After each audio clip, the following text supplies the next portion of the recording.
الحمد لله وكفى وسلام على عباده الذين اصطفى وبعد. دینی ادب درنو مینوالو السلام علیکم ورحمت الله وبرکاته.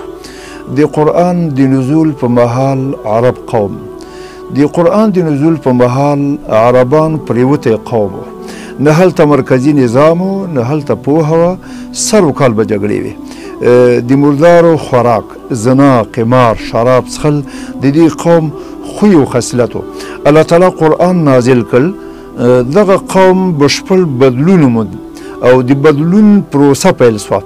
متاسفانه نن مسلمان قوم د تناقض ژوند لري، د دې د وینا او عمل ترمن سمون شتون نه لري. د قرآن موضوع انسان ده، انسان به مسؤلانه ژوند ته ادامه ورکوي.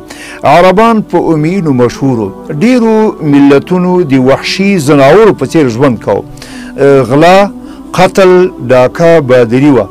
د رزق د معاش وسیله ډاکه، لوټ او تالانو، اولاد وژنه، شرک، بتپالنه، بېحیایي، بېپتي، بېننګي په دې قوم کې دود و. یو مطلق قبایلي نظام، ټول ملت د تباهۍ په ټیټه کنده کې پروت و.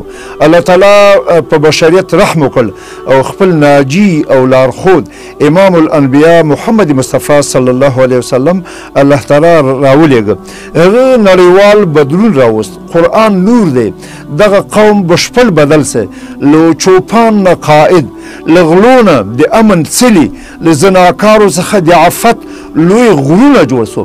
قرآن یو ستر بدلون له ځانه سره درلود.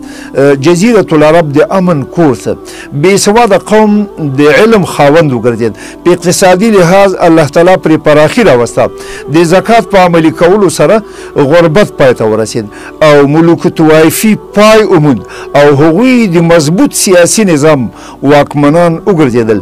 په همدې اساس په هېواد کې مو د قرآني نظام په حاکمیت سره ایمان او زمون وجود او تشخص ته ثبوت دویم، په ژوند کې مو د دنیا او آخرت ترمنځ موازنه او ټولو ستونزو اقتصادي، سیاسي، اجتماعي، اخلاقي او بینالمللي ستونزو ته مو د پای ټکی ایښودل کېږي. صالح انسان او صالحه ټولنه جوړیږي. ملت مو له استقرار، امن او امان او ثبات سره غاړه غړۍ ګرځي. ملي وحدت مو ساتل کېږي. دا ځکه چې زموږ د ملت د ژبې، قوم او سیمې پر ځای د محبت محور الله، رسول الله او کتاب الله ګرځي.